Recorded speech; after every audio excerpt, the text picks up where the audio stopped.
Run steep, get high. Run flat, stay low. Run the mountain, run the road. Run past the 8-stand to the commode. Oh, run steep, get high. Run flat, stay low. One stream, two guys. Mountain Outpost. Now here's your host.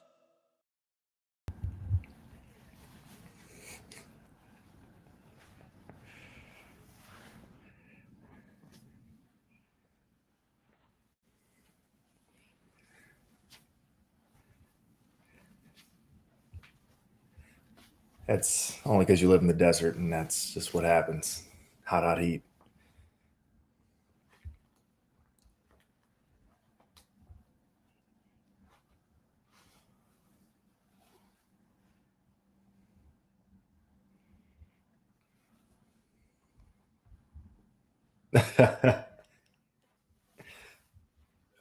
Hey, listen, 2022 starting exactly how we started 2021 and pretty much how we bombed out of 2020, which is never getting the sound right.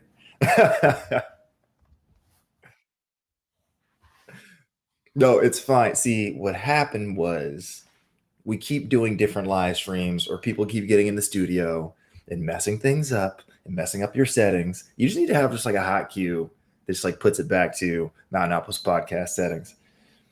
So it's okay. Hey, listen, All right, jam. can you It's hear fine. can you hear me now? I think you can hear me now. I love that we're just like somehow forever going to be throwback to the old school Verizon, or was it Sprint? Just Jam has no audio, so still no audio from me. I think you're good. Wait, now they can hear me. Okay. All Good. right. One of these Sweet. days, I'm actually going to figure out how to use OBS, and it will hopefully be very soon, loud and Man, clear. sure hope it's before we get to the next live stream, huh? Oh my God. Oh my God. As long as we figure it out before Black Canyon, we'll be good. It's okay. Other than the audio issues, welcome to the Mountain Outpost podcast, everyone. That's Jam. Yeah, I'm what I Fizzle Fresh because you couldn't hear that part. And we're getting the ball rolling in 2022 because we know no other way. Other than these current audio issues, Jam, how are you doing, boss? I'm doing good. I just I've been running a lot, and that's about it. Across the years is still going, believe it or not. It's It's like insane. 2.5 more days, something like that. It is insane. But yeah, I was out there for last person standing. I ran 100K. That was my maximum amount of mileage. So that ended up, I was fifth out of 10 people. So shout out to Jeff Garmeyer taking the win and Paul Nilsson for the runner up and the assist. So those guys went 114 and 115 miles, which is not quite as much as we did a couple years ago, but we had a larger starting field. So yeah, it was a good time. Sweet. And you listen to your coach's orders, which is the most important part because I was a little concerned that you might let your competitive nature take over there and be like, what's one more? Then one turns into 10 and 10 turns into 20. And then all of a sudden things get off the rails quickly. Oh no, I was ready to be done, so I was very happy. I mean, considering I had run 40 some odd miles leading up to there, so I was already at 100 plus for the week, and I haven't done a 100-mile training week in quite some time. So it was definitely good. I think the operative word in that sentence was training week because you do a bunch of 100 Yeah. mile weeks, but they normally involve 100-mile races that you did not appropriately train for. So the fact that you have actually pieced together a coherent 100-mile week is good. That's progress. I mean, there was still a race involved, but I'll take it. Well, It was a long run. I was out there for 15 hours, and but yeah, it was towards the end. I was running like 9.5 to 10 minute laps, so probably 9 to 9.5 minute miles. Running most mhm. of the way, I would walk maybe the last 100 yards, but Yeah, I'm pretty happy with it. Super sore. Last couple days, I got out in the mountains today a little bit, so we got a big long run, vert heavy long run on Saturday. We got to get ready for. So we're rolling right into the next week. There's not really much time for recovery. Sweet. Sweet. So And do we know like what the next thing on the calendar is for you? Or like, are you hopping into a cold water? Like, is there some sort of benchmark effort yeah, you have coming up? yeah. I'm gonna be doing the cold water 52 mile, which is so Santan Scramble is this weekend on Saturday. I'm not doing any of those races. Plan to be out there in the morning a bit, and then the next weekend is cold water. So they're back-to-back races this year. It's just how it lined up with the dates, and I'm going to be doing that. I just got into the Running Up for Air Hmm. 12 hour, which is an event I did a couple years ago in Salt Lake City. Jared Campbell puts it on. They use it as a fundraiser for um, like clean and it's like Breathe Clean Utah, something like that. I am actually, as part of doing it, I signed up to fundraise. So I'm trying to fundraise $1,000 while doing that race. So I'll probably put a link out there at some point. We'll see if we can some pony up $1,000 collectively through the community to help support their cause. And then, uh, yeah, we'll go from there. Sweet. No, that's a healthy schedule. So And you will be in town that weekend as well, back in Phoenix. yeah, I forgot about Just that. parlaying it right into what you got going on next. Yeah, it's a wild time. I guess we did actually see each other for what, like 2 hours max, Brief amount of on time. New Year's. Yeah, we rung in the New Year's together. Like we saw the ball drop together. Yes, It was yes. nice. It was not really conducive to recording a podcast. It was also loud as hell at that venue, which is good for business. So happy Yeah. that we could support. But yeah, we just couldn't put together a live podcast because we had other busy live things happening. But I'm Yep. glad that we got to connect Exactly. and hug it out. Um, what else is going on in the world? Yeah, I am going to be in Phoenix next week again, hopping down there for rock and roll. Signed up for the marathon. I don't know if I'm running the marathon. I don't know if I'm like I was talking to the better half earlier about this. Like, am I going to go all out for the marathon? Am I going to go all out for like the first half, try to like PR in the half marathon, and then just like suffer time on feet for the last 13 miles? Because I mean, at the end of the day, we're now at the point where everything's now building towards my first trail 100K at the beginning of May. And so 26 miles is a good supported long run. It's just a matter of how much do I want to hate myself and how consistent has my training been. And what I do at Rock and Roll next Sunday will be kind of contingent on how the next 7 or so days go. So, didn't even tell you about this. I actually signed up for Chase the Throne. We talked a lot about this last winter, I suppose, with Trials of Miles bracket style challenge that they put forth in a host of different cities, San Francisco being one of them. So I'm actually locked up with Steven Anderson, who's going to probably blow my doors off on this like 2.8 mile loop around Golden Gate Park. But so yeah, I got that I got to do. And then Saturday, I'm going to be down in San Diego doing a 10K on the grass. That's right. Because cross country is next to trail running. So I said, why not? So I'm going to go down to the USATF National Championships, toe the line next to legitimate professionals, and get absolutely slaughtered. Yeah, because nothing says you better PR like trying to ensure that you don't get lapped in a 10K, because it's just 5 2K loops. And I cannot be in the background of the finish line photo for Joe Klecker or Hillary Bohr or whoever the hell is actually going to win this thing on the men's side. So I just I got to gas it to make sure that I get through 8K before they get through 10. So that's an incentive. When is So yeah, that? That's this weekend? that's Saturday. Oh Yeah. man. So I got to, at some point in the next couple of days, do my Chase the Throne Is that head to segment. head or you do it on your own time? You do it on own time. Like, you Okay. can set it up where if you guys want to race at the same time, you can. I have a hunch based on seeing other people's Stravas that a lot of people are just waiting for this weekend. We also haven't had great weather in the Bay Area, which, I mean, we're still doing better than like DC. So sorry if you're out there. Happy you have power and can hopefully watch this live or listen to it later after the fact. But yeah, I think a lot of people are like treating Chase the Throne as a race. People are like resting, recovering, like they're talking about it in their Strava descriptions. And I'm kind of like, yeah, I kind of got to gas it early in the week because I need to recover for this 10K.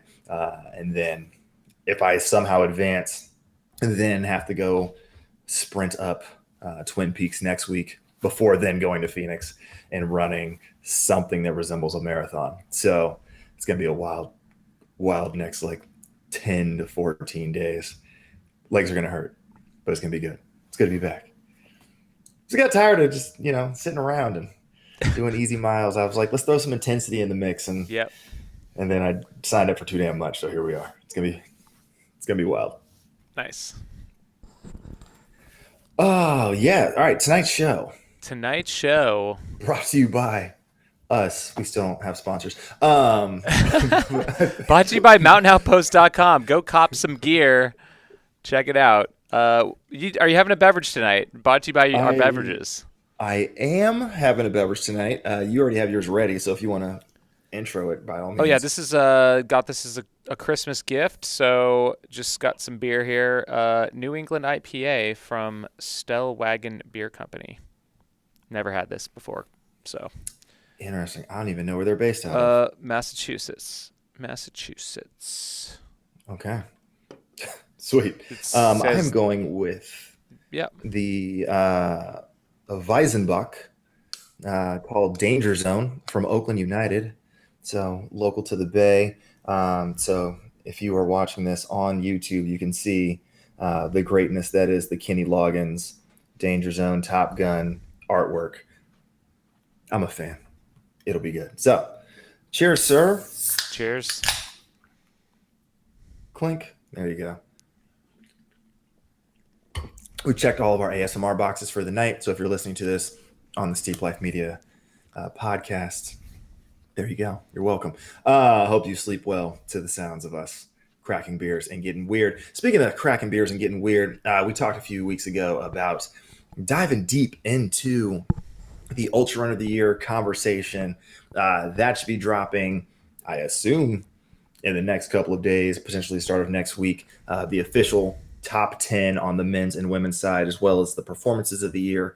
But you, sir, are a voter and had access to the full ballot and got to make your own picks. So we thought tonight what we would do is dive deep into the spreadsheet, talk about some of the top performances, some of the top runners on both sides, maybe even a little bit of insight into what your specific ballot looked like. I got a chance to preview the monstrosity, the original data dump. I have no idea who you chose. I definitely don't know what order you did it in.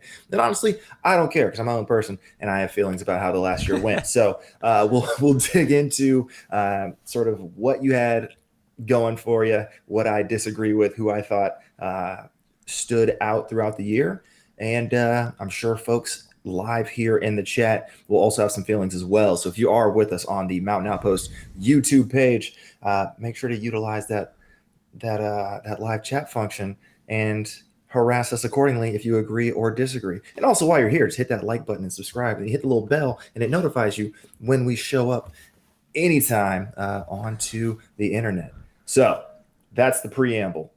Jam. Well, are you ready? Yeah, the next part of the preamble is going to be what the heck is the Ultra Runner of the Year, because I feel like every time people don't understand what exactly this is, so it might be a good time to recap this. So this is sponsored and put together every year since like the early 80s by Ultra Running Magazine, which is North America's magazine. So it focuses on the races in North America exclusively. So it's only eligible to those athletes. So we can't talk about Francois Den or Killian or any of these other amazing global athletes. This is strictly for North Americans, but of course they can do any races and those count as part of this. So We are provided, there's somewhere around 30 voters. I became one a couple years ago.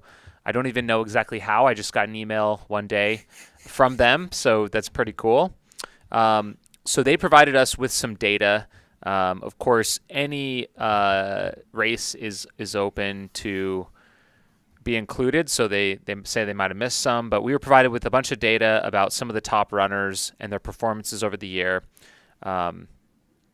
They included, as many results as they could. And let's see, what am I missing here? So, I think inherently in that is they were ultra performances. So somebody did like a sub ultra wasn't necessarily included in the consideration. So yeah, those the Broken Arrow 26K wouldn't appear in this data dump, but if you did the 52K.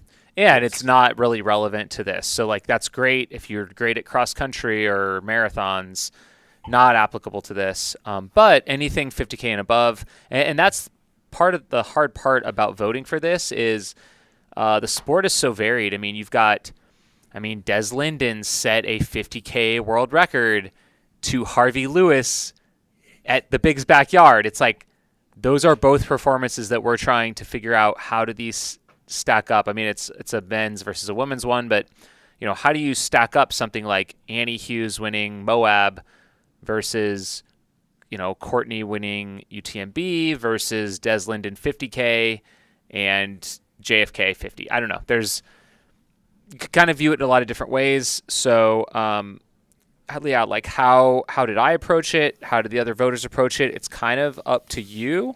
But they do say try and be analytical, try and compare like competitiveness of races.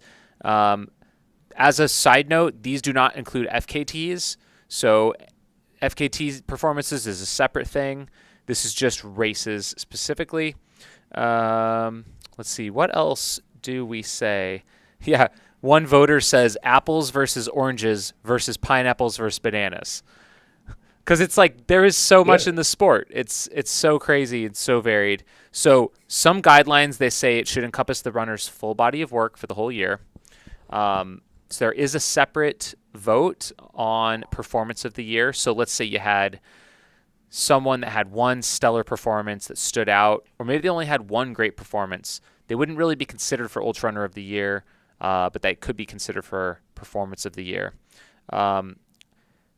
Emphasis should be put on significantly competitive events where there's a large number of elites. So it could be Western States, Golden Ticket races, UTMB, Speed Goat, Run Rabbit Run, things like that. And then head-to-head competition. So comparing, did some of the top runners on a ballot race each other? How did they fare against one another? Mm-hmm. Let's see what else. Course. I look at course records too. Like if you took out a course record that was 25 years old, I would give that some weight, comparatively to maybe something else. And then also versatility. So runners who excelled over a variety of distances or disciplines, I think is also something to consider. Are they smashing it at a fast 50K, but also at a mountain 100? Certainly that's like more of a full body of work. So anyways, we had to submit our top 10 male and female ultra runners of the year, our top 5 male and female performance of the year, and it's called best age group performance for 50 years and older. So that was a long-winded overview of what it's all about. It's important. So, no, all necessary things, because I can guarantee you off the jump, as soon as it starts getting announced, somebody's gonna be like, why isn't insert European athlete here? It's like, again, this is just a North American specific award. So that all being said, sir, walk us through what are some of the highlights. It doesn't even necessarily need to be your top 10 yet, but just like what are some of the things that popped off the page as you were going through? Well, let's see. There's like 300 and the spreadsheet is like 345 lines long. I mean, there's spaces in between them, but I don't know how many athletes that is. But yeah, it seemed like, overall, it seemed like It was a little tough. I mean, I think there were only a certain number of athletes that did a significant number of ultras in 2021, which I think made it a little more challenging. I think with COVID still being a major thing, I mean, at the beginning of the year and then even towards the end of the year, it definitely limited some opportunities for racing and probably people's training and everything else. So a lot of people, you only saw one or two great performances, maybe three. So I tried to look initially, and really take a look, okay, what athletes had at least three great performances, if not at least four? Because if you're talking about the ultra runner of the year, I'm thinking this has got to be a body of work. Like, you did something significant this year. And that's what I tried to take into consideration. So let's see, ones that started popping up for me. I mean, Courtney DeWalter.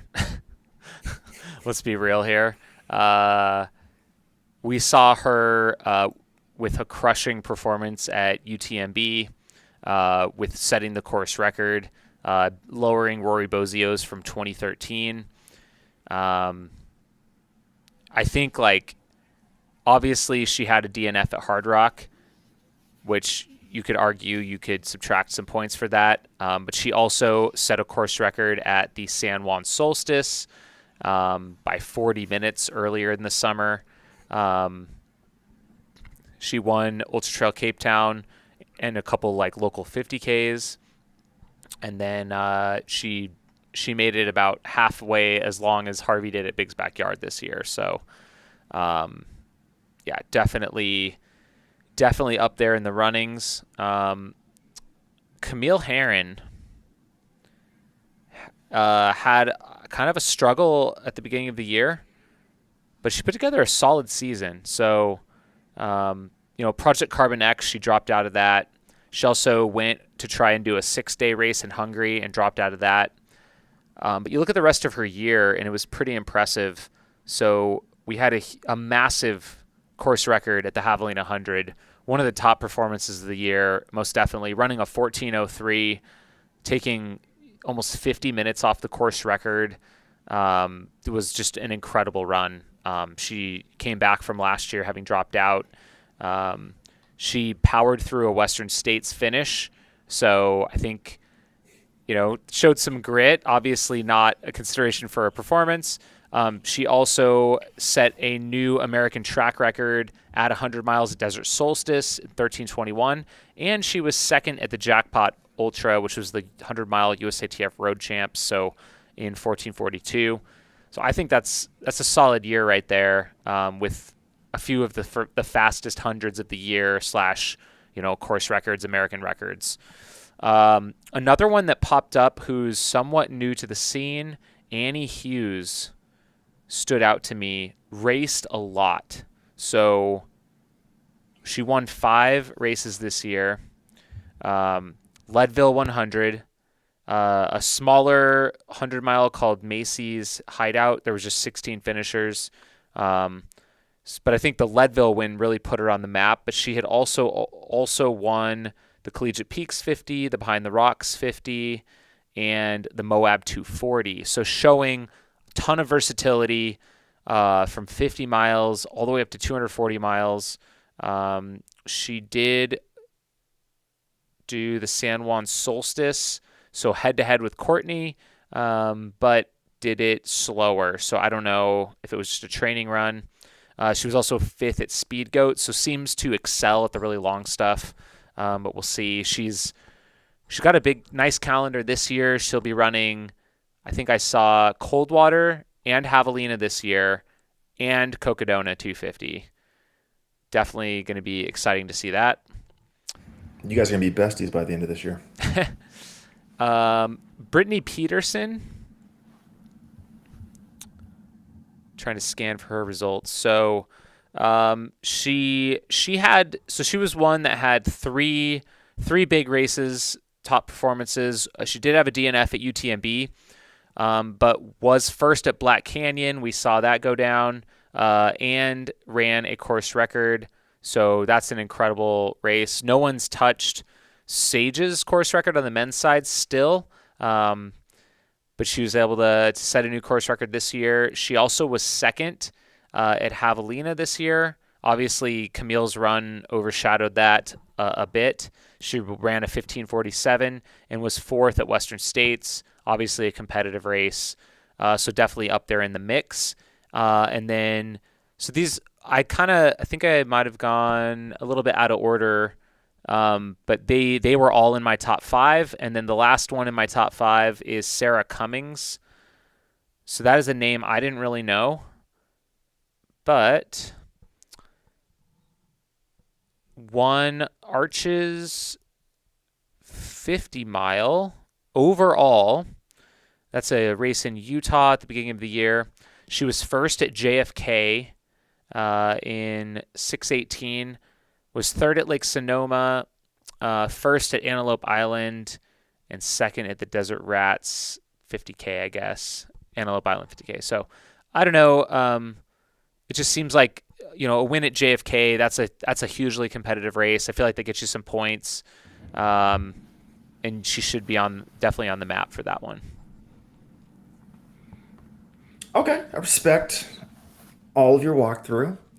All of those women are very deserving of votes. I will also agree with you that the number of women who raced a lot significantly higher than the number of men who raced a lot. Like a lot more of the women that were up for consideration had, even if you counted like neighborhood, sort of like their local community race, they still have 4, 5, 6, 7 results, where a lot of the men had 2, tops 3. So the women are just out there grinding significantly more often, which is not surprising because they're all badasses. So that was definitely just like a top level takeaway.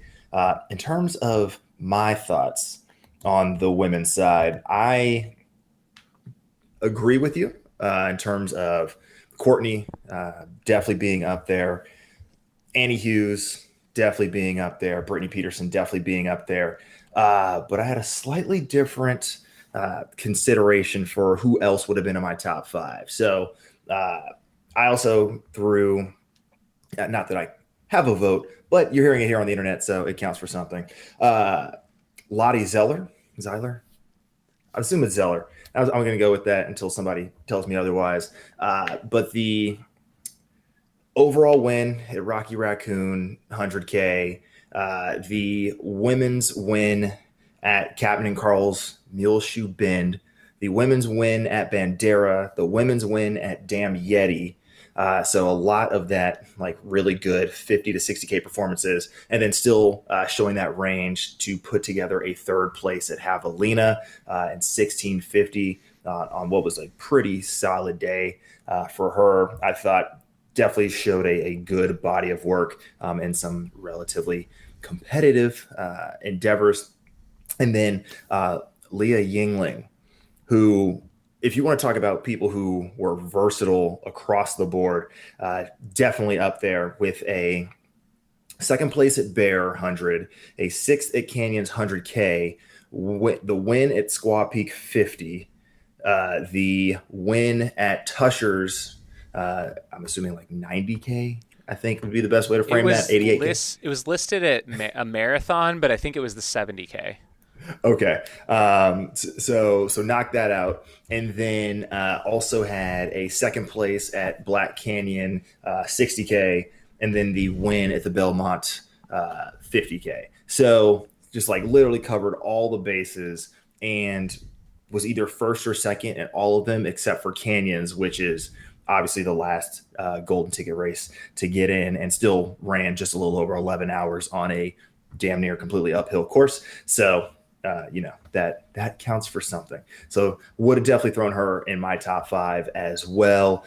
Just a solid breadth of work throughout the entirety of the year. And then sort of my like honorable mention, which also kind of doubles as probably like up and comer of the year in my book, that wasn't in that consideration, is Christina Randrup.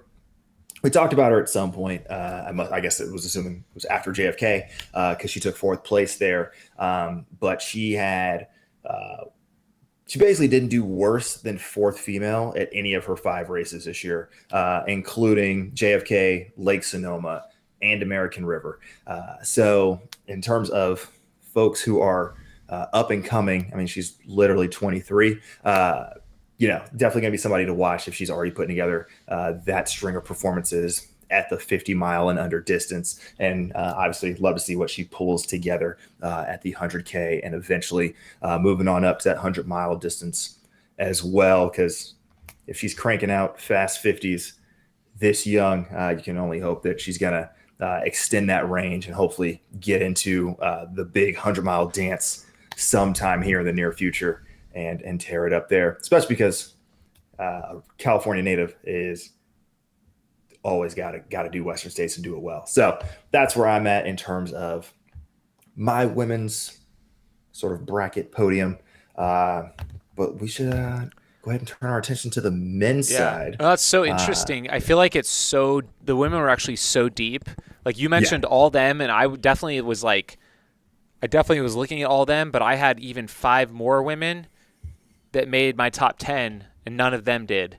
And it's just like, there's so many great performances and so many great athletes that don't even get I'm going to mention Mindy Coleman, who I don't even know who that is really. But so many results. Nebraska runner, she only got first or second this year, Rocky Raccoon's second and then won a bunch of all the rest of her races basically. Yeah. It's just legit. She was knocking out a race every 2 months or something crazy. Yeah. It was wild. Anyways, we can move on to the men. So this one was definitely tough. I'll just go through some of my top 5 in no particular order. I had Arlen Glick in my top 5. I think that has to be in your top 5. He, of course, really put himself on the map, at least for me, at Javelina 100. He took the win in 13:14, one of the fastest times there. But that was his, I think, 8th out of 9 or 9 out of 10 100-mile wins in his career, which is only a couple years old. The only race he lost was to Taggart Van Etten when Taggart ran 12-something, and he PR'd it. Arlen ran a sub 13 and PR'd. So this year, what else did he do? He won Umstead. He won Mohican. He won Burning River. He won Javelina 100. And then he came out and gave the 24-hour race a shot at Desert Solstice. He was right up there for 100 and then kind of had a bit of a meltdown, but still ran 128 miles. I think learned a lot. And we're going to be seeing a lot more from this guy, including him at Western States 100 next year. Who else is on my list? You got to have Jim Walmsley up there on your list. He, of course, had a bit of a smaller year in terms of number of races, but 3 huge performances. Project Carbon X2, where he set an American record. He was 9 seconds off the world record in 6:09:26. We all watched that happen. Then he ran one of the fastest times ever at Western States 100 for, what is that, his 3rd win? Is that right? 4? What is he up to? Yep. 3rd win at Western States. And then he just snuck in a win down in Cape Town at UTCT in South Africa. He DNF'd UTMB, and that was pretty much his year right there. So, yeah, three performances, pretty impressive. Who else do we got here? I put Harvey Lewis in my top 5. He, of course, the Big's Backyard record, 354 miles, incredible.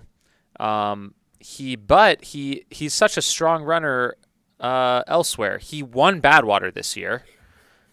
He also was second at the long haul 100 in 14:49, so he can run these things fast. He was second at Superior 100, which is a tough 100-miler in Minnesota. He was 3rd at Strolling Jim.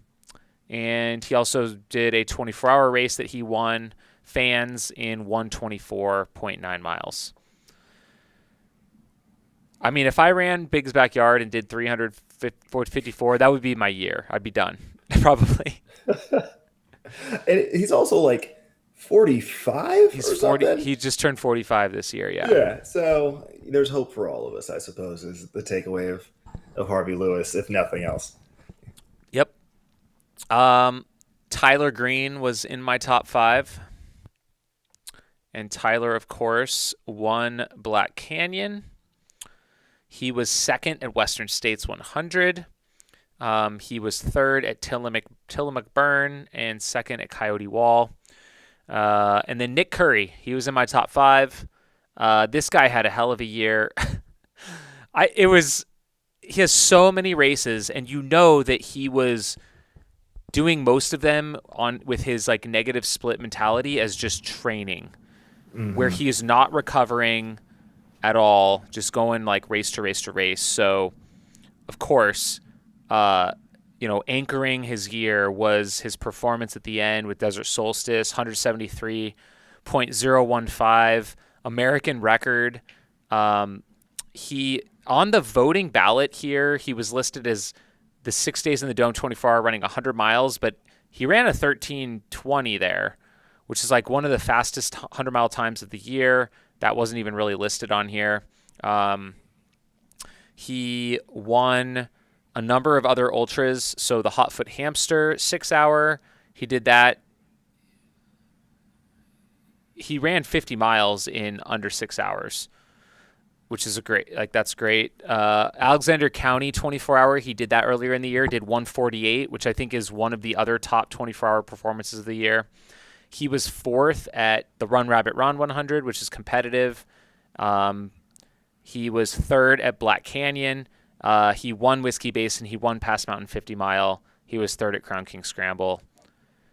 That's a big year. He was competitive at most things. He won some big races. He was podium at some big races. So, what you got? All right. I feel like there was a lot of similarity between ours. A few additional folks that I actually had in, and this one was kind of hard. I kind of was operating with did I actually narrow it down to?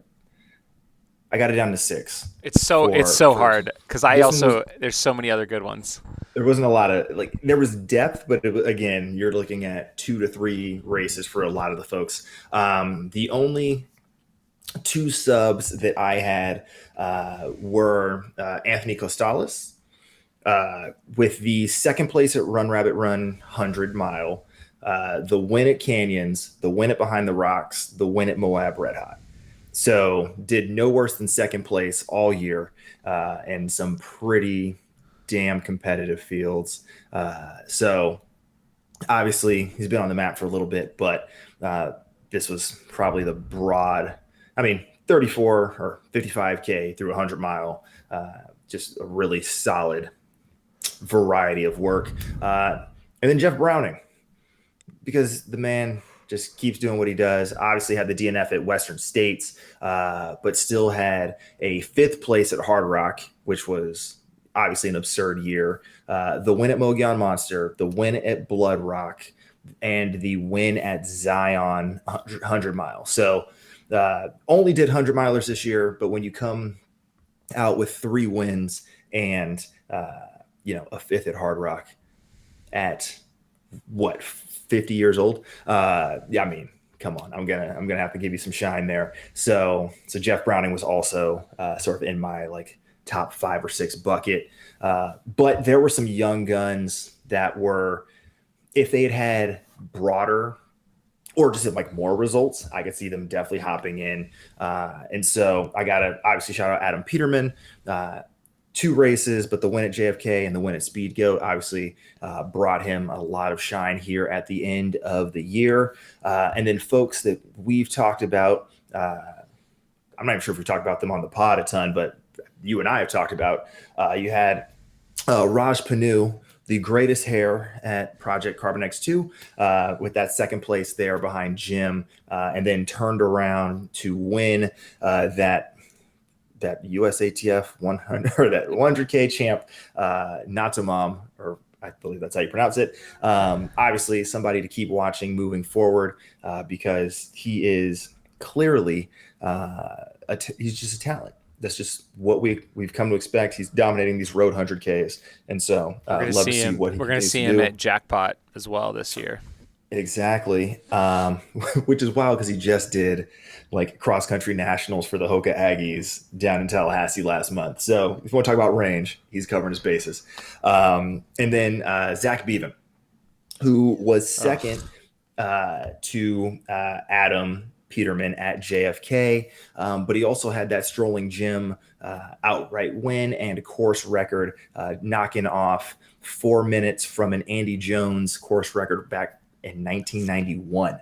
So, I mean, all those guys in their 20s, and obviously ultra runners, it seems more and more are hitting their stride in that 30s into 40s at this point, and I guess apparently 50s because of Jeff Browning. But those dudes are young, they're hungry, and they're tearing it up on these shorter road type scenes. So looking forward to see what they do in 2022 and beyond. Yeah, it's gonna be great. Also, before we pass this on, Jim, congratulations on the engagement. Oh yeah. So you might get Ultra Runner of the Year, but you've already won something in 2022. So congrats, buddy. That's what I had. Great. I got to shout out Scott Traer real quick too. He didn't have as many performances as some of the other guys as well, but strong with a win at Hennepin in 13:54. He also had a second place at Umstead in 13:44, and then 1:52 at Desert Solstice, third place there. So I thought that was a solid year. But again, we just want to see more. We always want to see more. 3 is not enough.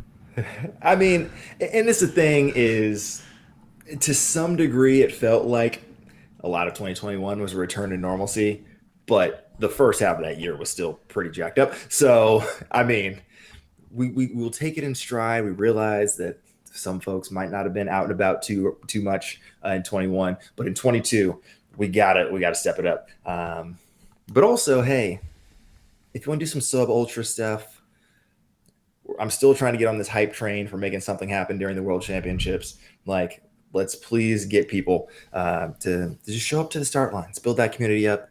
We got a lot of competitive races all across the country. We need to get better eyes on what the hell's happening in the Midwest. We got to make sure our flatlanders get supported so that folks aren't getting surprised by the Arlen Glicks of the world when they get to show up to a big time race. So 2022 going to be exciting. However, we got to talk about top performance, just outright, straight up one performance on the men's and women's side, because we talked about the body of work for these specific runners. But if somebody's had a standout performance, they still get rewarded for their efforts, so long as it occurred in a race scenario. So let's start with the women. We'll go back to the women's side. You said you had to submit 5. I'm not going to make you necessarily rank order how those went unless you have it in front of you. But I mean, I do. We could do it. Courtney DeWalter for UTMB course record I gave as performance of the year. That's fair. I think. That's fair. And then I actually had a couple of Camille Herons next. Maybe I'm biased, possibly, but Javelina, I thought that was a pretty incredible performance. Her Desert Solstice, the track 100-mile record. Then I had Des Linden, her world record 50K. And then in 5th was Sarah Beal, Promised Land 50K. Believe this was a long-standing 20-year-old course record. She beat it by 20 minutes. Ran a 5:03. So I know that's a long-standing race, and for her to throw down and beat that record by 20 minutes, I thought was pretty special. She also was second at JFK. So one to watch from Ohio. I'll tell you, Midwest, Great Lakes, flat places with lake effect snow, especially. Godspeed out there right now. Cool. I'm with that. I can support pretty much all this. Again, a lot of depth on the women's side. Uh, Personally, I had to give the nod to Dez in the 50K on the roads. Mostly because one, first will never go sub 3 hours. But two, that it was okay. I'm going to say this, and I already know how people are going to hear it, but I'm just going to go with it anyway. It was the largest stretch of expectations that we have for a runner. So what I mean by that is in terms of where we thought their floor or where we thought their ceiling was. I think, if Des would have ran 305, 304, like we would have been perfectly fine. Okay, we know that we joke about, 50K is only 6 more miles than a marathon, but a lot can happen in those 6. She just like went above and beyond. Yes, she had a pacer out there to assist, but it's something she had never done before, and she absolutely smashed by 7 minutes the previous record. So that's why I would have that ahead of Courtney, only because even by Courtney's own admission, this UTMB race wasn't perfect. There was still area for her to grow. We obviously knocking down Rory's course record is insane, especially on the new course. It's even more difficult. But there's still time to be milked out of. I don't know how you want to. What am I trying to say? Yeah, we're milking it. Okay. Correct. So I think that's why. Yes, but I don't disagree with any of the other performances. Obviously, that. I don't disagree with that take either. I think that's legit. Yeah, Jaw-dropping performance for sure. It's all right. Well, we just got. I want to see her on some rockier surfaces. I want to see Des on a Black Canyon. I want to see Des. Yeah. I mean, hell, even send her to a Tunnel Hill. I guess is got a couple pebbles on the trail or whatever. JFK maybe. JFK would actually be pretty legit. Yeah, that would be awesome. So we'll see in due time. What about the men's side? What you got? Yeah, for the men, I think it's obvious, but Nick Curry's Desert Solstice 24-hour American record. Second for me was Zach Bevan, Strolling Jim. That course record is insane. The fact that, it's just that is a crazy performance. They were starting to put up prize money every year that was growing year to year, and he finally cashed in on that. Old record was 3:59 in 1991. We're talking about a 41-mile race, and he ran a 3:55. So that's a rate. That's one for the ages right there, I think. I had Jim Walmsley Carbon X2 next, and then I had Harvey Lewis Big's Backyard, and in fifth I had Bob Hearn Bowl State. Again, all solid choices. Can't really fault you for any of those. I'm sure I missed some. What you got? Oh yeah, no, you definitely did. We all do. It's fine. It's a lot of information to take in. I was sort of torn in the same 3 at the top there. I personally would have given the nod, just on the merits, to Jim's Carbon X2 performance. Again, I think just broadly as a community, we tend to discredit or not as highly rank road ultras. I don't know why.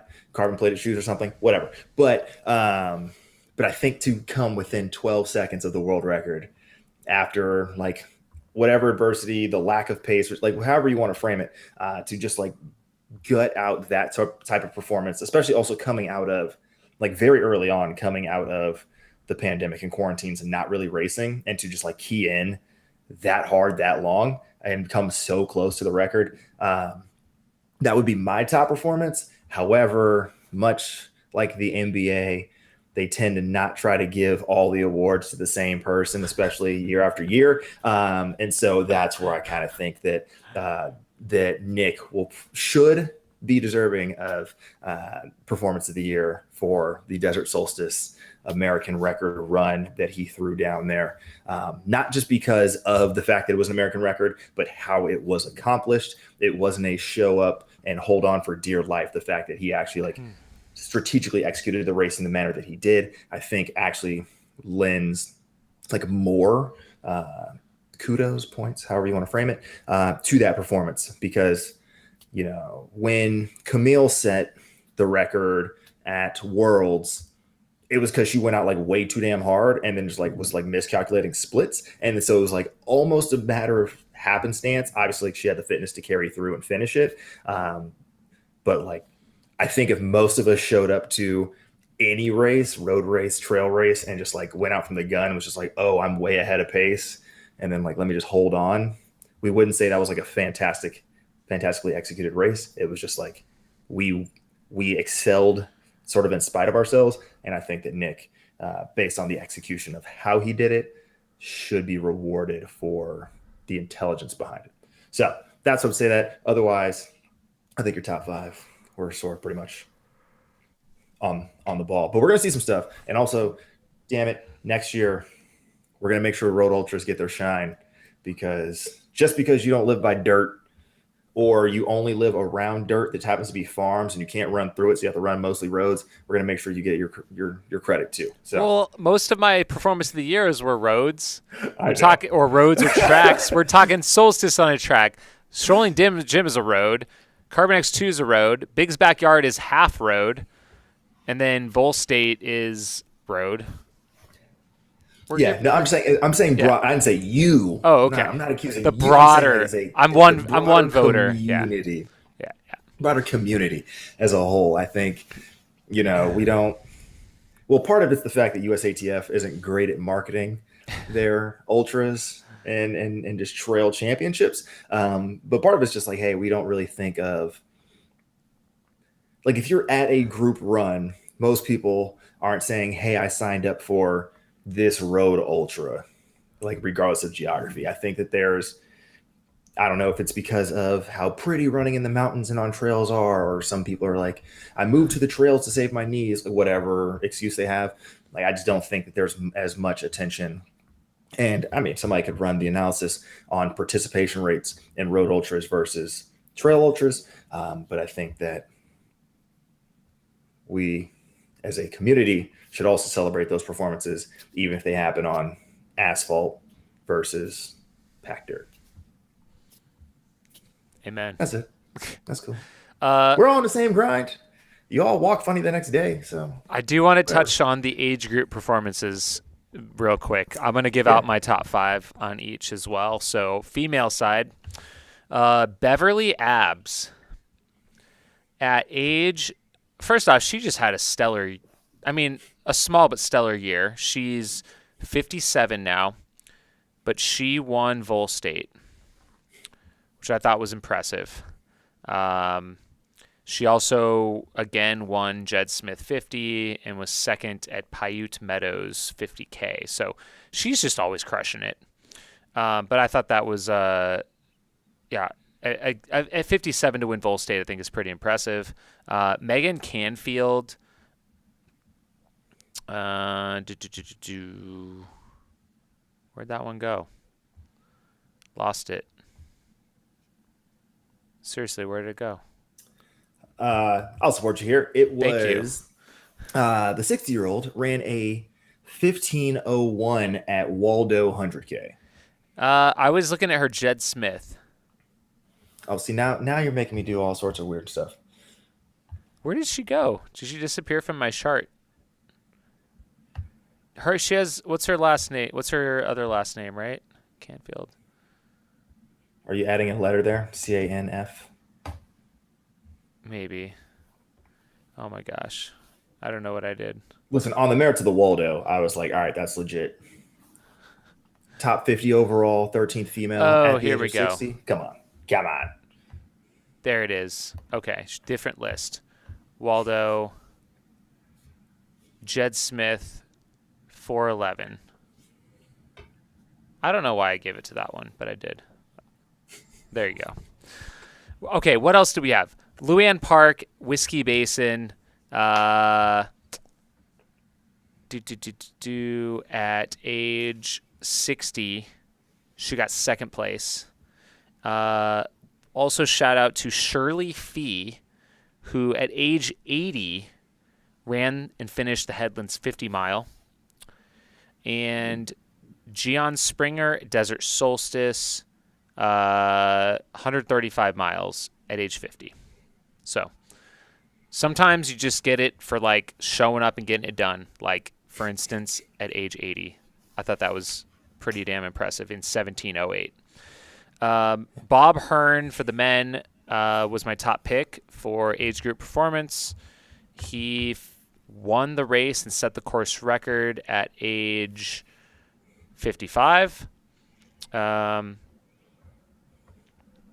Scotty Mills finished Hard Rock at age 70.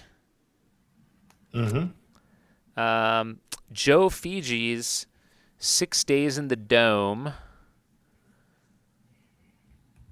He got second overall with 501 miles at age 55. Wally Hesseltine at age 78 ran Tunnel Hill 100 in 26:11. And then Jeff Browning, age 50, won Mogollon Monster. And I feel like he's just going to blow up this age group list from now until eternity. Like, Right. It's just like going to be unfair for quite some time because he's just going to outright be winning everything. Yeah, he's like the Nick Willis of ultra running. Just like, old man, I'm just going to keep crushing it for as long as I can. Yeah. Yeah, no, I can't. All those stuff. The age group one's kind of wild too, because like obviously everybody has personal circumstance, how they get to the line and all that. But when you're like, yo, you were old as hell and you were just out there grinding. Like, sure, you might have more free time if you're retired or something, but other than that, like, there's a lot of guys in their 50s that are still winning races outright. So I got to shout out some other ones here. So like Ruperto Romero, 57, he's won AC now a couple times. He won Sean O'Brien 100K. Granted, there were 30 finishers, but still, he won that race this year. He also won Beyond Limits 24-hour with 128. Shout out to Rich Hanna, who won Jed Smith in 550 at age 56. Like, these guys are crushing it. It's awesome. All right. That was it. Did we cover it? I think we ran through. And if you don't agree with us, comment below, tag us on Twitter. I don't care.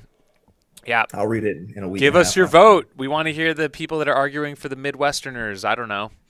We showed some love, but we could show more love.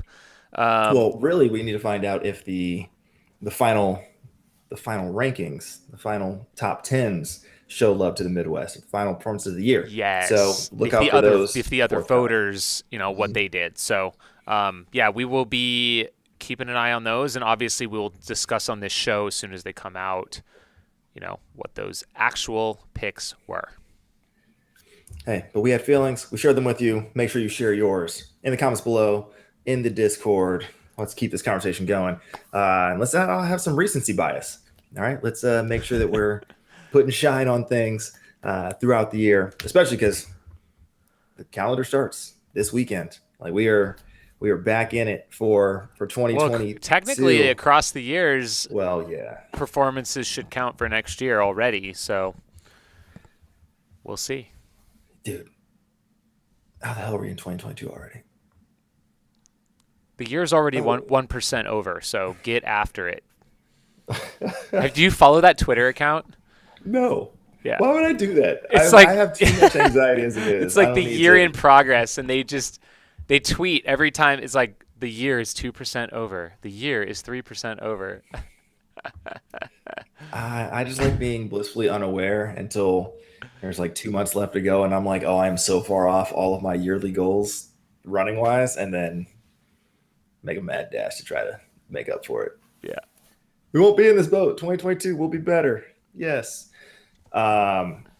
Dude, what is happening this weekend? What is happening this weekend? There is the golden ticket race. First golden ticket race of 2022. Bandera 100K is happening. Yeah, that's what's happening. All right. Should we talk Cool. about it? We should talk about it. Okay. I feel like that's going to be the thing that everybody is aggressively refreshing their Twitter feeds for, because somehow this race is still impossible to follow along other than Twitter.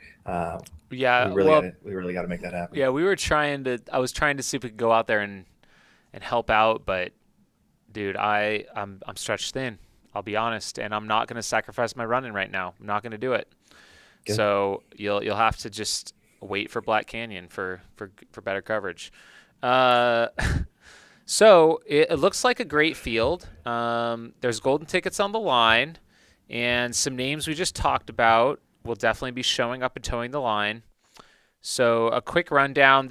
I'm just going to go straight to iRunFar here, because they did sift through the run sign up horrible participants list. There's no rankings. It's not ultra sign up. So, yeah. Hey, thank you, iRunFar, for doing the dirty work. The work. Yep. So, Ashley Arnold. This is in alphabetical order by last name. Ashley Arnold. Run sign up also has it. Yep. Yeah. Great.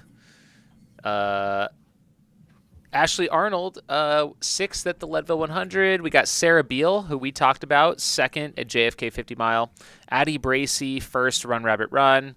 Marianne Hogan was 2nd at UT Cape Town recently. Michelle Magagna, 11th at Western States, so she's looking to get back in. Taylor Nolan, 2nd at Speed Goat. Ellie Pell was 1st at the Vigil Crest 100K. Riley Brady, Vigil Crest 100-mile champion. Sarah Pizzo, 4th at the Run Rabbit Run in 2018. Denali Strabel was 2nd at the Kasugi Ridge Traverse. We got Callie Yuhan, 3rd at the Neverstrummer 100K. You got Devin Yanko, 3rd at JFK. Leah Yingling, who you just talked about, 1st at Bootlegger 50K, but she did a lot more than that. And then Arden Young was 1st at Quad Dipsy. We were just talking about that. Arden and Rod, who both won Quad Dipsy, are lining up. So there are your, at least according to iRunFar, your top women's contenders for the golden tickets. All right, so none of them actually are in the race yet.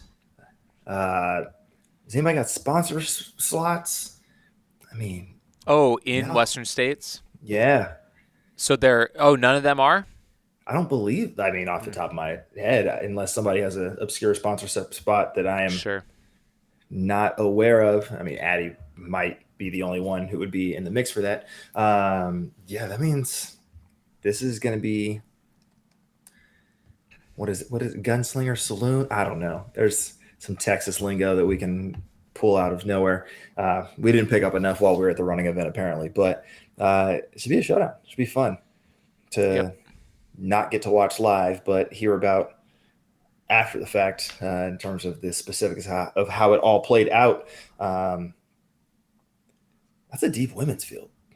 Not surprising at all, but that's kind of an anyone's game situation, especially coming out of the winter doldrums, where some people have been racing recently and some people we have not seen in quite some time. So it's gonna be a good fight.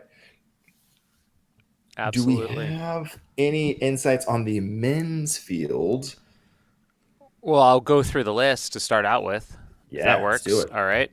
Ryan Miller, who won last year. I was about to say this year, but that was a year ago now. Chris DiNucci. We got Rod Farvard, who we talked about, was 1st at Quad Dipsy. Tyler Fox won Bighorn last year. He was also 4th at Black Canyon. David Hedges won the Ultra Trail Hurricane. Austin Horn, Aravaipa Racing Team member, 3rd at Quad Dipsy. Dominic Layfield, 4th at Ray Miller 50 Mile. Let's see. We have Joe McConaughey. There we go. 4th at Javelina, so he's chasing that ticket. It sounds like he is not done yet. Miguel Medina, 4th at Bandera last year. Jeremy Pope, 1st at Bigfoot 50K. Jonathan Ree, Dead Horse 50 Mile champ, and Byron Yoder, Bear Chase 100K. One name they left off, which I saw because I follow him on Instagram.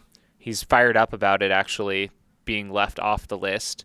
Was our 5th place Black Canyon 100K finisher from last year, Daniel Dalmrays from Minnesota. So he was just like couple minutes behind Tyler Fox and a couple seconds ahead of Mark Batteries. So,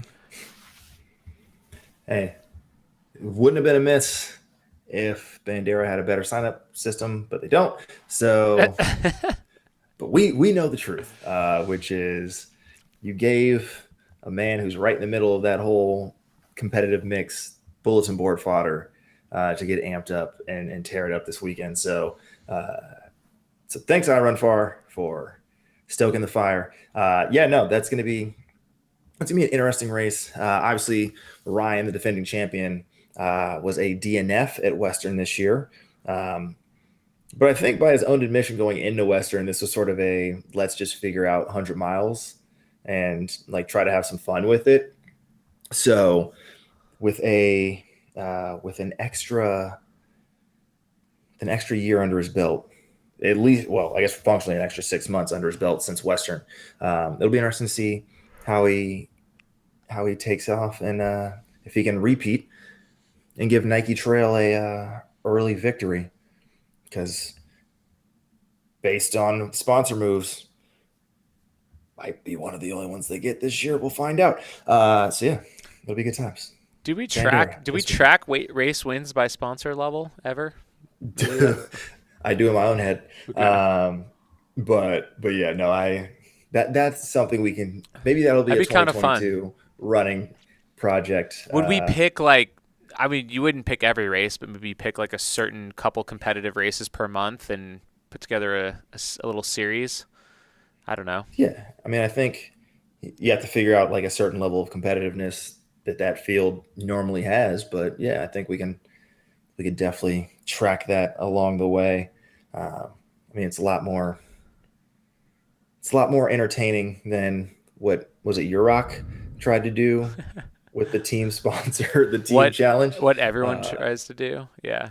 Run Rabbit Run or something. Is that the one? Put up like exactly you pay like $20,000 for your team of 3. That's what it was. And it's a gambling ring basically. Yeah. Hey, it was one of those things where you're sitting around drinking with your buddies and you're like, oh, this would be cool. And then you tried to do it and you're like, no.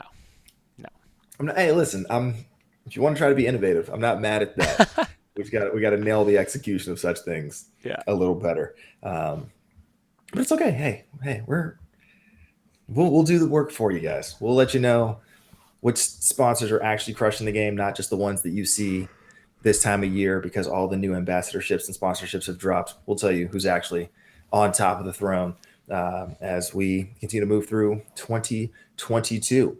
When that parlays into our next topic, right? Are we going to touch on that much at all, or go for it? You know what? Let's launch into it. We talked about it at the running event. We talked a little bit about it at the last recording of this podcast. But, it's new year, end of contracts.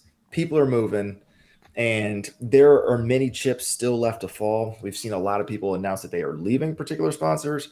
Not all those same people have let us know where they are going to end up. So I'm sure throughout January, as we're chatting, we'll bring you up to speed. But there have been some significant moves. Obviously, there were significant moves months ago that we've been tracking for quite some time, namely the Killian leaving Solomon component.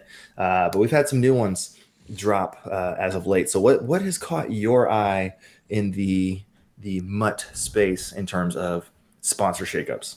Yeah, I mean, Killian's the biggest one. Of course, that's now effective, I think, as of January 1. So we'll see what comes of that.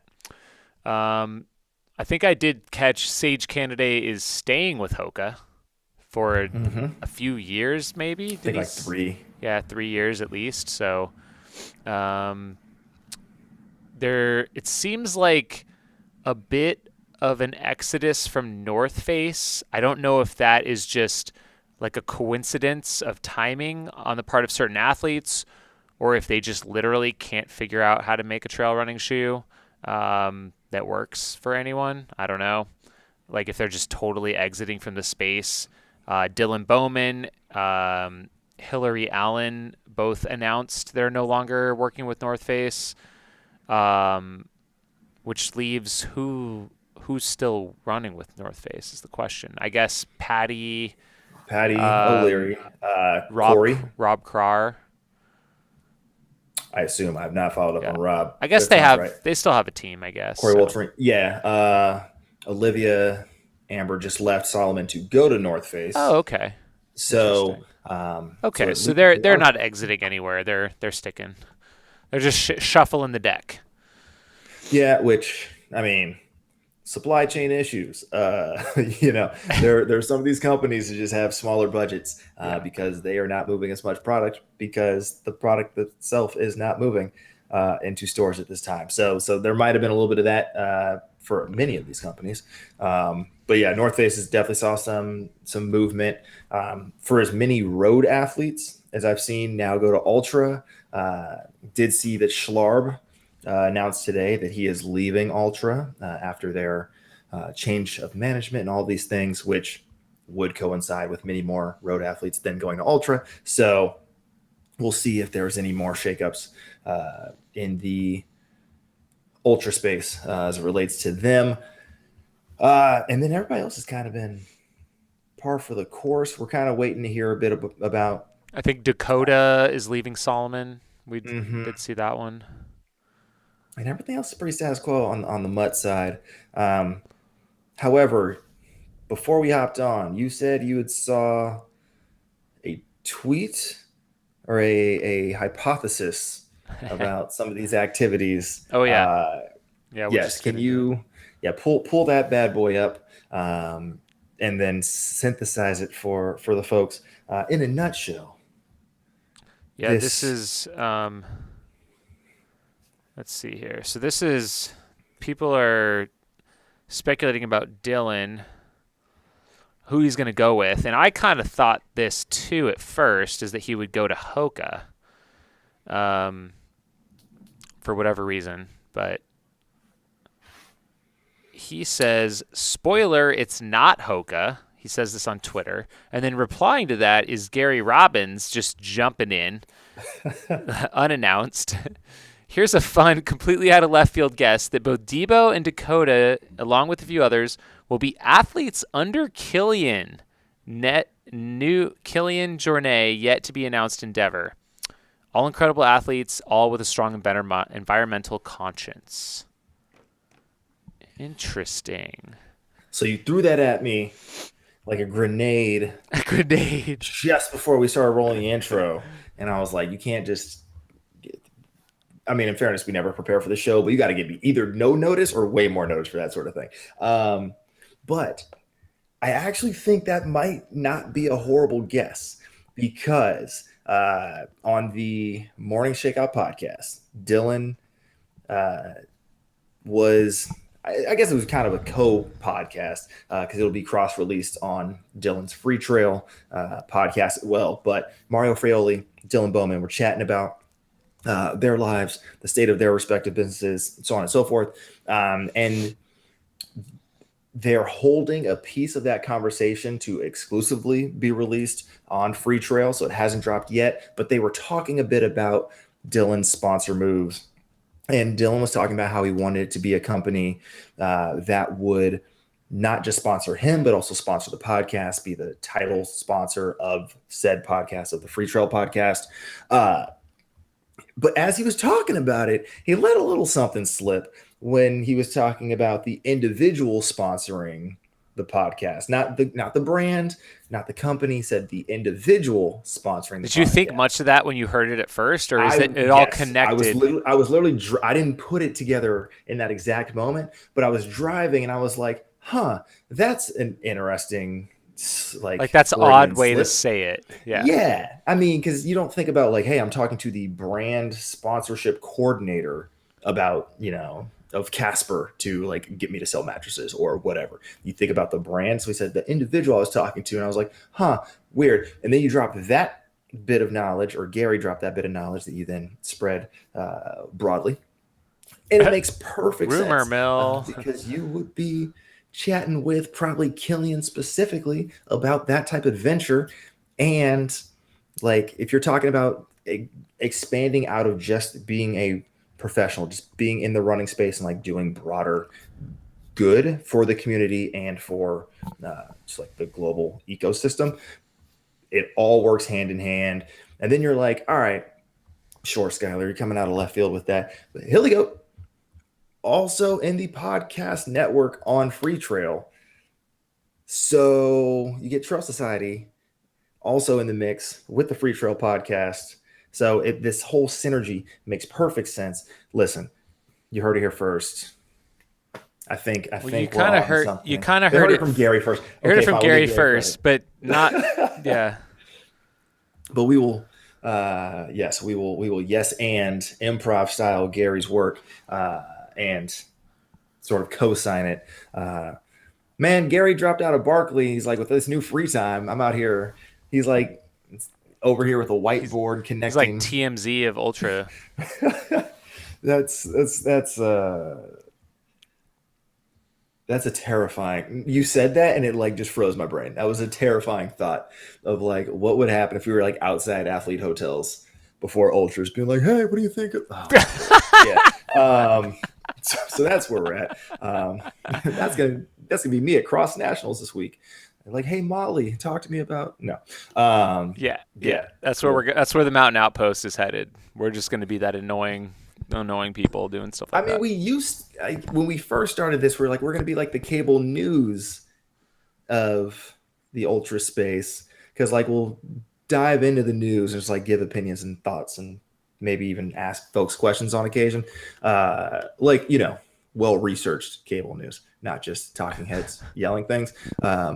This last 3 minutes notwithstanding, but TMZ might actually be more our brand. It could be more entertaining. Entertaining is good. We do it. Right. We do it for the crew. Yeah, and then on the run flat side of the house, I actually haven't talked about this yet.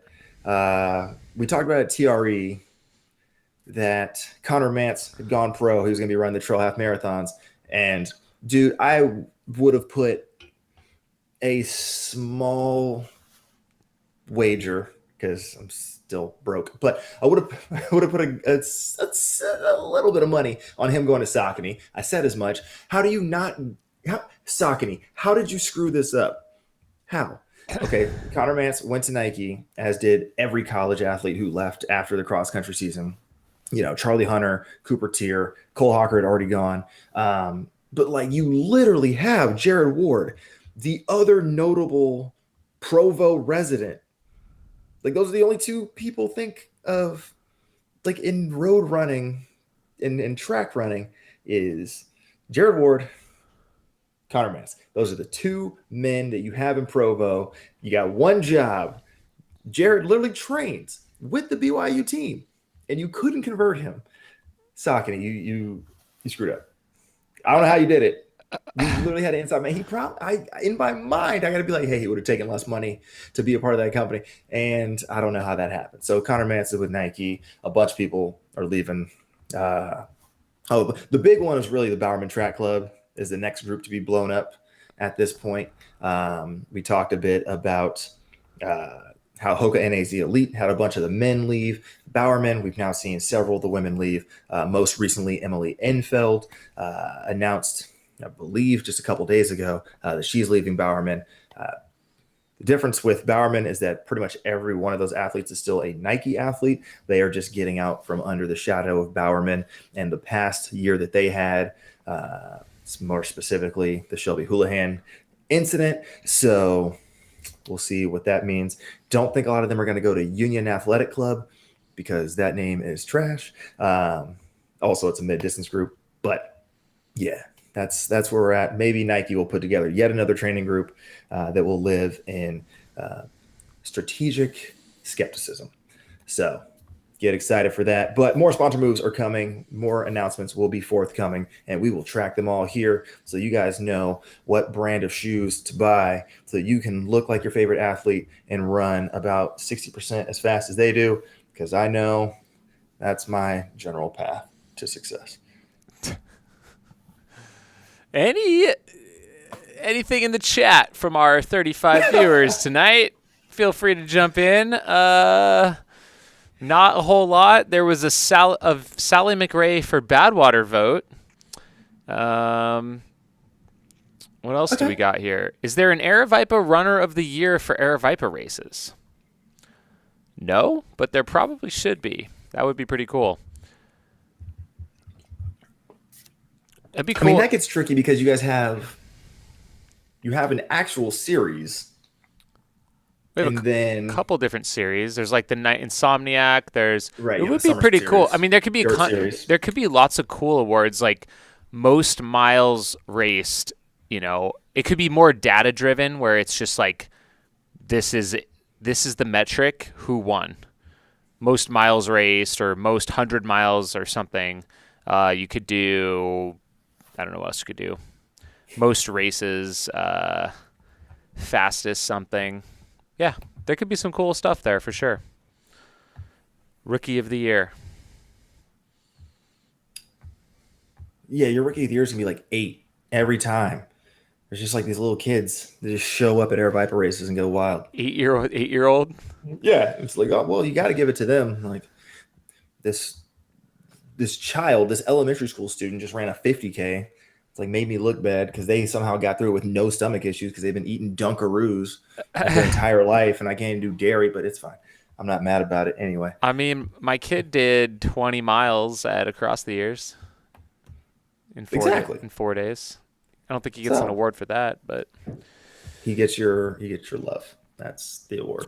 Did you guys discuss FKT of the Year? We didn't, but we should next week. I think that's a great idea. We'll dig into it. That'll be next week's chat.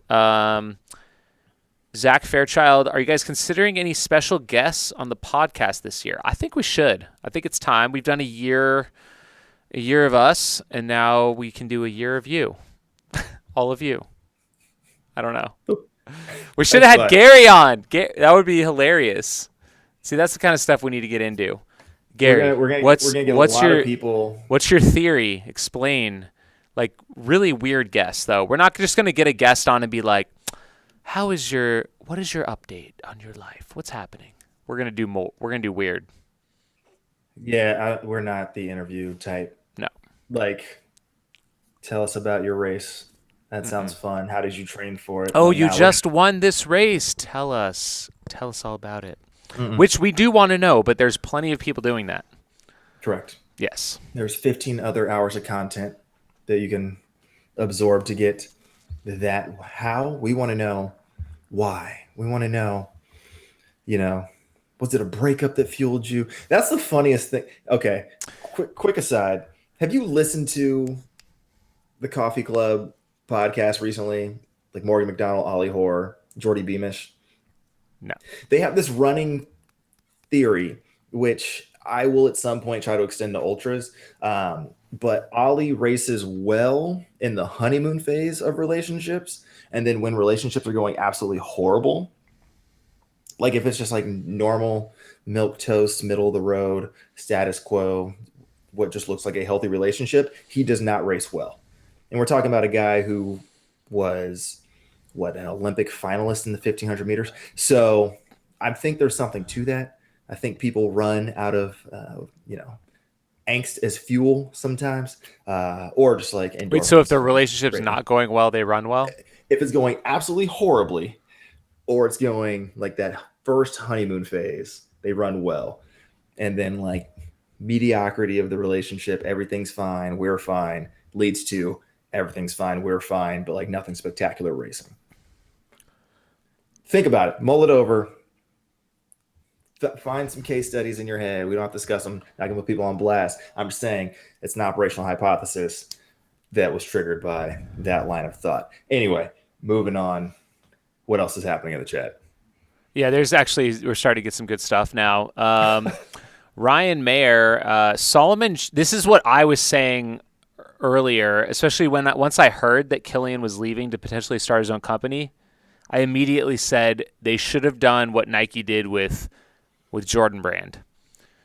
Like, in hindsight, that would have been freaking genius. Give Killian his own line, like Journey, and then you build that up, and you put him as the head of that, and you just go all in on Journey Brand.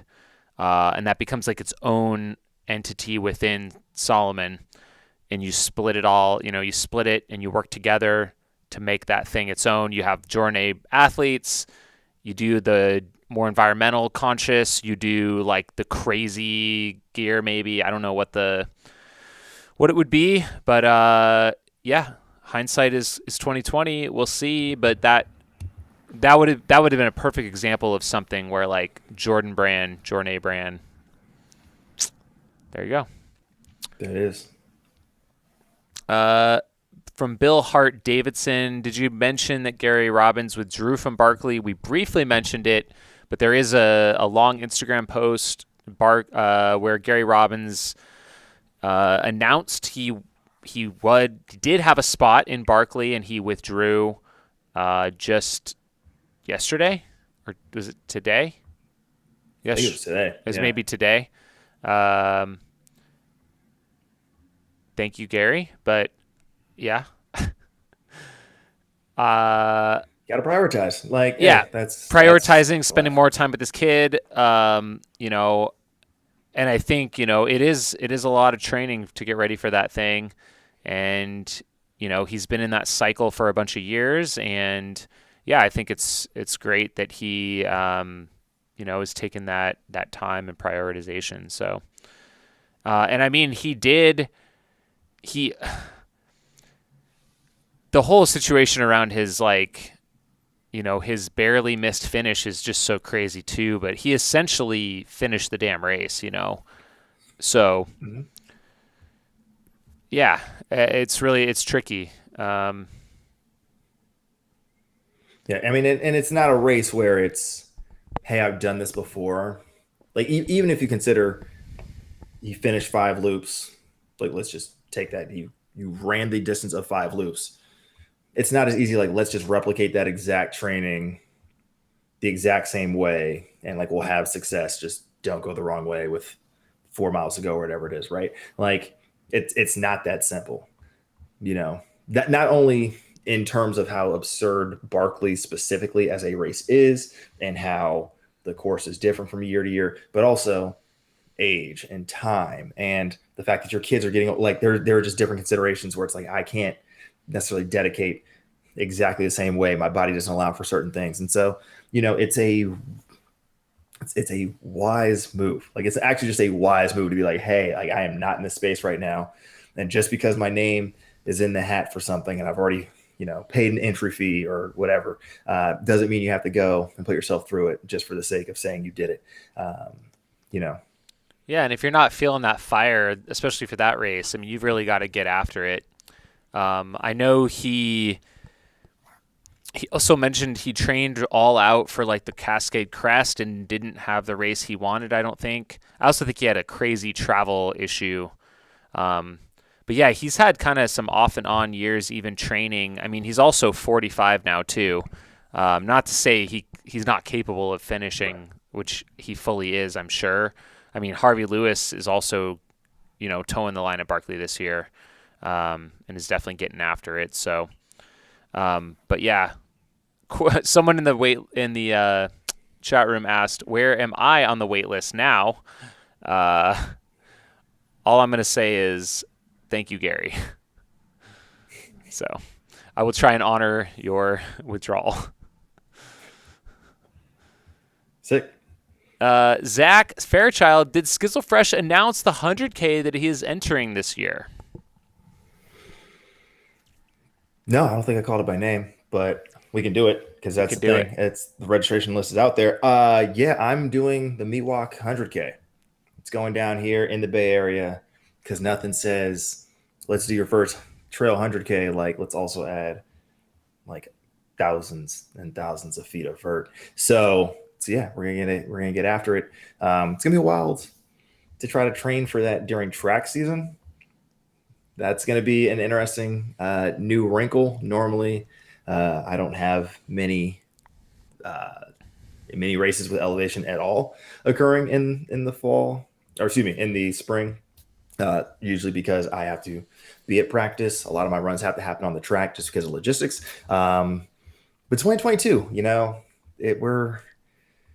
gonna bet on myself as a runner for maybe the first time ever. When the Run Flat vlog sort of channel are started on a whim accidentally. Thanks, Carson. That's like I made no I cast no aspersions about like who I am as an athlete and how good I am. Like I never was like, oh, I'm gonna be elite. Like no, like I am pretty mediocre across the board. I'm the person who ran the 400 hurdles and the steeplechase in college because I'm like okay across a lot of different things. In 2020, it was like, all right, this is gonna be the year, and then COVID. And then 2021, I was like, all right, for real this time. And then I ended up living in a hotel for 2.5 months in the summer for work. So this year, got a lot of things on the horizon, but I'm just gonna commit to running. Like obviously the day job is important and we're not through the pandemic and there's a lot of other things going on in the world, but I think I can carve out enough away from the professional space, away from the coaching space to really like double down on really seeing what I can do as a runner this year.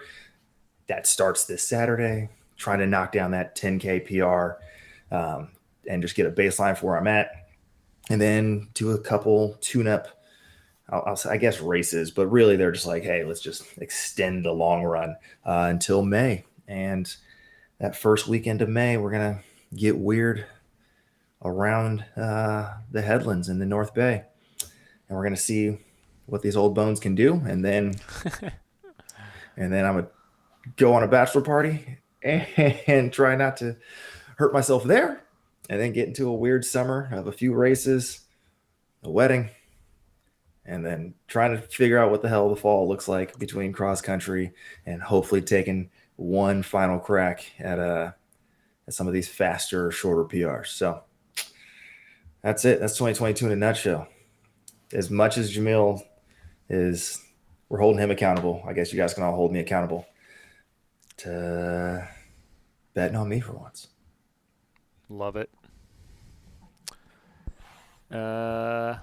Live stream the bachelor party. Hell no. That's gonna be that'll be a very interesting vlog series. I'll put it that way. No, it'll be just go to the TRE vlogs that Jamil put on the Run Steep page. It's like that, but with more clubs and more pools. That's probably it. Yeah. All right.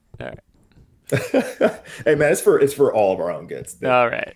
Another bit of news I saw from Bill Hart Davidson. Wardian is making an attempt to run across the U.S. I did see that. Shocker. Like, he's like building out a camper van. He's starting in San Francisco. He's running, I think, US 50 the whole way, coast to coast. So, yeah, sometime this summer, I guess, or something like that. Seems like a Wardian thing to do at some point. Lifelong dream. So yeah, no, that's gonna be light work for him. Yeah, that's gonna be fun. That's where those what is the crazy large, the new Hoka shoe that came out? The 10.9. Oh, there's a new one. No, not the one. No, I mean it's from it was released just before Javelina, so October. Not the one with the crazy heel. The 10.9. Yeah, that nobody's ever seen that in a store. There's one called the Mock. I think, was that the one it was? It's like it was basically like an even thicker, like Carbon X type shoe. I mean, I'd be interested to see what his shoe choice is for this sort of endeavor. That's all. Speaking of road ultras, that's about as road ultra as it gets. So, I mean, unless you're Kostelnik, but. So anything else going down in the chat? That's about it. So we did get a little good there for a minute. So appreciate Sam and Bill and Ryan and Crispin and Zach. Did I say that already? No, I didn't. Thank you guys for hopping in and giving us something to continue on here. So, hey, we've at least surpassed our like average podcast again, like over an hour and a half. Starting strong. That's right. Starting strong. That's right. So sounds like we need to figure out some of the tech on getting a guest in, at least for part of the show. So we'll have to figure out who might fit that bill. It might be a good addition to bring in for maybe part of it. Be pretty cool. Yeah. Maybe we'll even pre-schedule these so that you guys even know it's happening and doesn't just pop up randomly at like 9 p.m. wherever you live.